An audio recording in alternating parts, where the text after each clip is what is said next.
A very good afternoon and welcome to our session on a very important topic that is heavy menstrual bleeding. We are glad to have Dr. Sowmya Raghavan with us today, who will talk about the topic briefly. The doctor will help us understand more about in details. If you have any doubts, any query, put on the comment section. The doctor will help you. Doctor, you have the stage. Thank you, Nikita. Hi, everyone. This is Dr. Sowmya Raghavan, gynecologist from Apollo Cradle Karapakam. I bring greetings from Apollo Cradle Karapakam. Now, I'm going to talk about a very common, yes, important, yet important topic, which is heavy menstrual bleed. At least about 8 to 27% of women in some point of time come through with heavy menstrual bleeding. So, before understanding what is heavy menstrual bleed, we should first understand what is normal. So, let us see what is normal bleeding and what is normal menstrual cycle. So, we all know that the cycle ranges between anywhere between 22 to 40. Mostly it is about 28 to 35 day cycle, which is taken as normal. Sometimes, even as I said, 22nd to 40 days also it is acceptable. Similarly, the duration of flow. So the flow duration usually is between 3 to 7 days. So anything within that range is supposed to be normal. Anything which goes beyond that we can say as heavy or prolonged bleeding. So now let us see what is heavy menstrual bleed. When does a woman qualify as having heavy periods? Again, bleeding is generally subjective. Some people feel that their bleeding is more, whereas it could be normal. And for some people, it would be more, but they might think it is normal. So it is all subjective. So how do we quantify the bleed? There are very few tests which can quantify. Objectively, what we say is the weighing of the menstrual pads, which again is not very feasible. So how would we objectify and say, how would we objectively say that it is heavy?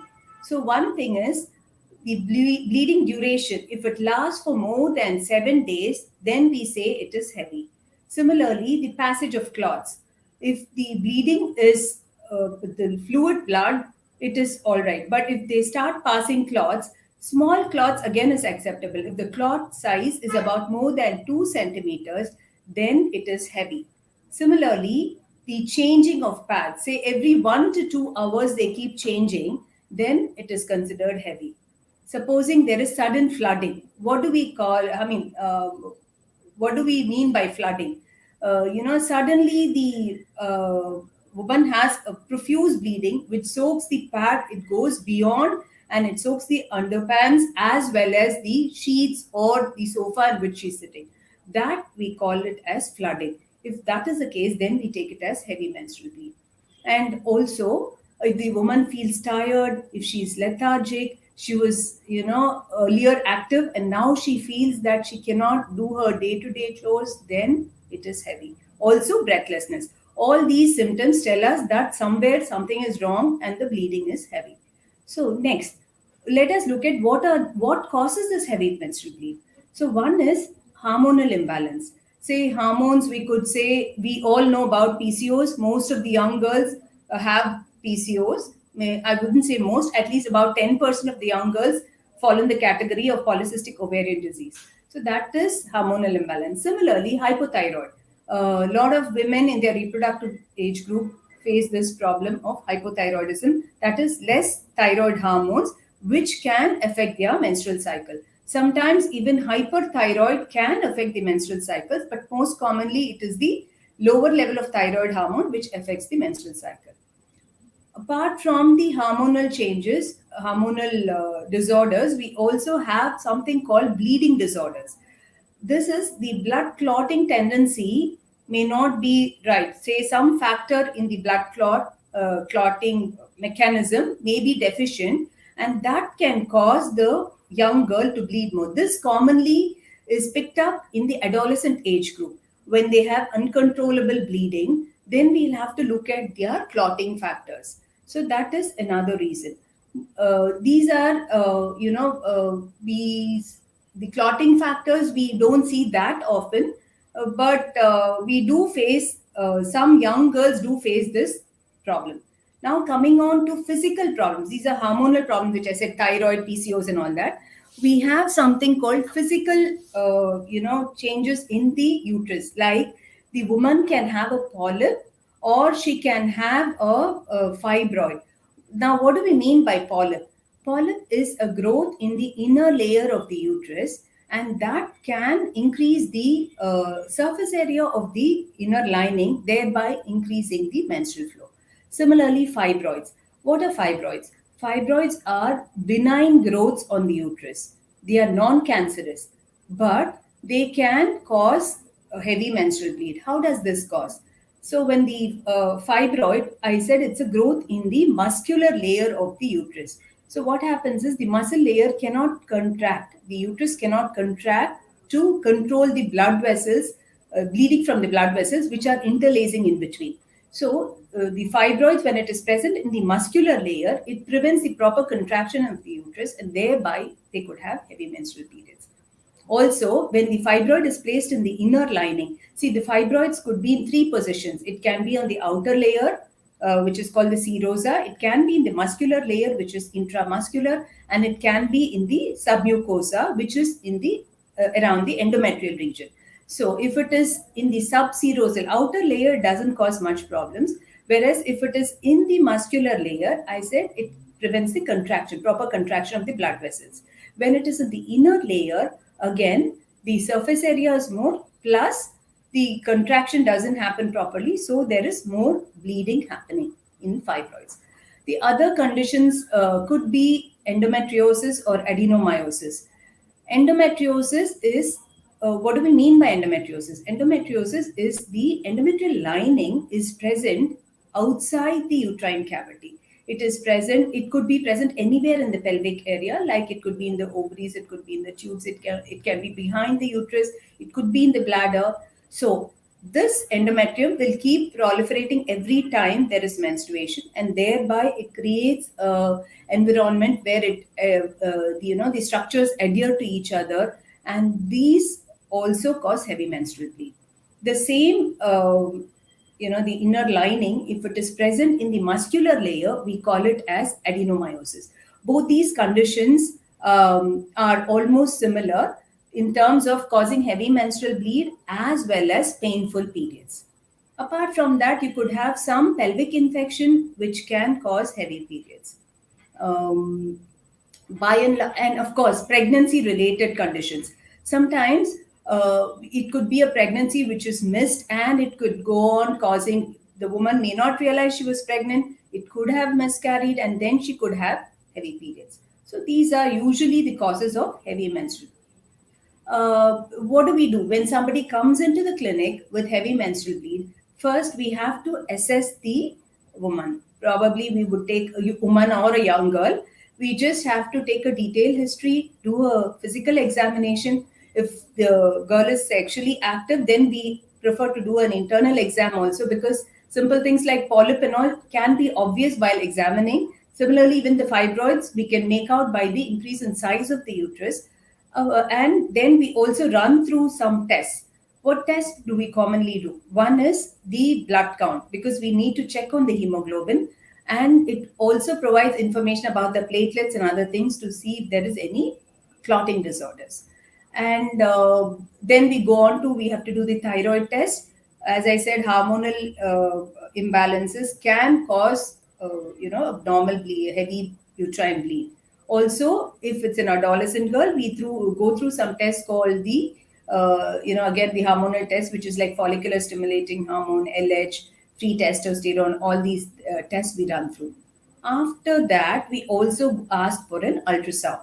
So the ultrasound will reveal, basically, as I said, the polyp, it can tell us whether the woman has polyps or fibroids, or if it is endometriosis, adenomyosis, and or if there is any other growth cyst in the ovaries. So all these can be picked up from the ultrasound. So from this, we will have an idea what is causing the heavy menstrual bleed. Now that we know what is causing the heavy menstrual bleed, the next thing would be, how do we address it? first we'll have to correct the anemia. Most important thing is correcting anemia, because most of these women would have been having heavy menstruation for a very long time. They'll be chronically anemic, they will be lethargic, tired. So the main thing is to address the anemia. So we'll have to start on iron tablets mostly. Of course, we have to give them advice about what food to eat, like plenty of greens, dates, figs. All this on a daily basis would help to improve the hemoglobin. Similarly, non-vegetarian food, if they are non-vegetarians, they can take uh, mutton liver, all these things once a week, which would improve the hemoglobin. But the diet alone, if the woman is really anemic, the diet alone will take a long time to improve her anemia. So this can be done along with the what do I say, with the medications which we are giving. They also have to follow a diet. But if she's very anemic, just diet alone will take a long time. So we'll have to advise her regarding the diet. Also, start her off on tablets. So this would be just iron tablets, which would improve the hemoglobin. Again, iron tablets take a longer time. At least a month it will take to improve the hemoglobin by 1 gram. Supposing she's very anemic, either we have to give her iron infusion or blood transfusions. So this is improving the general condition of the patient. Apart from that, once we know that it is either a thyroid problem or a polycystic, then we have to ask them to take medicines for that, like supplement with thyroid. And if it's a PCOS, exercise, lifestyle changes, and sometimes even hormonal medications if required. Then supposing there is the next step is to address the bleeding. So first simple thing which we ask them to take is tranexamic acid or any non-steroidal anti-inflammatory drugs, NSAIDs, which we say, that will help us to reduce the heavy menstruation. That is the first line medication.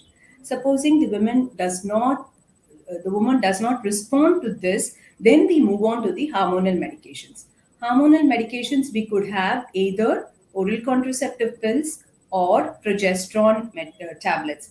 So, when do we choose? If it's for cycle regularization or if the endometrium is thin, then preferable thing would be to start off on oral contraceptive pills.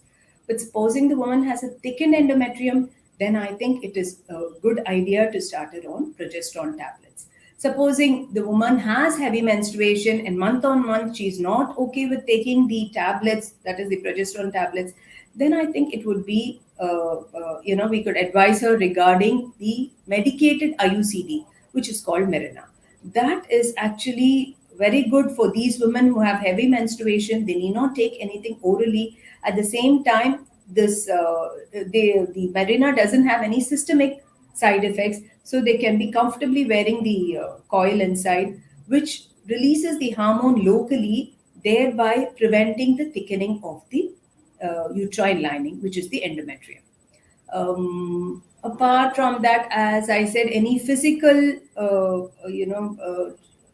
growths or polyps, we have to address it surgically. That is, either we do a polypectomy, or if it's a fibroid, which is the cause of heavy menstrual bleed, then we advise them regarding removal of the fibroid. Fibroid removal could be done hysteroscopically if it is in the submucosal area, that is the inner lining, it is protruding into the inner lining, then we can do a hysteroscopic resection, removal of the fibroid.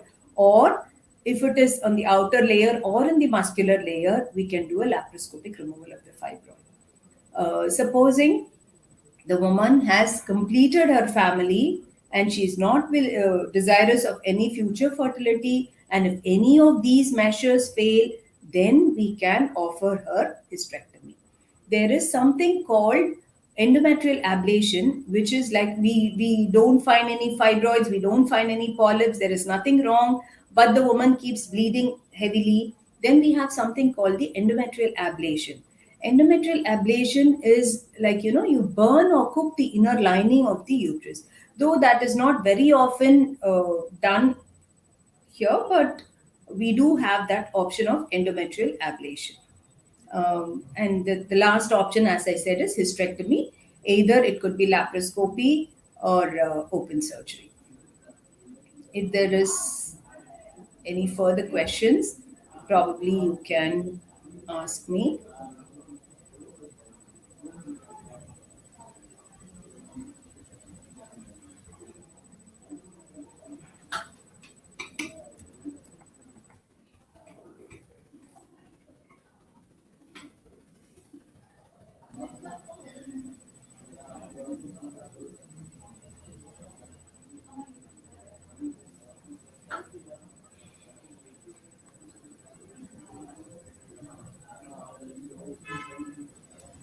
Um,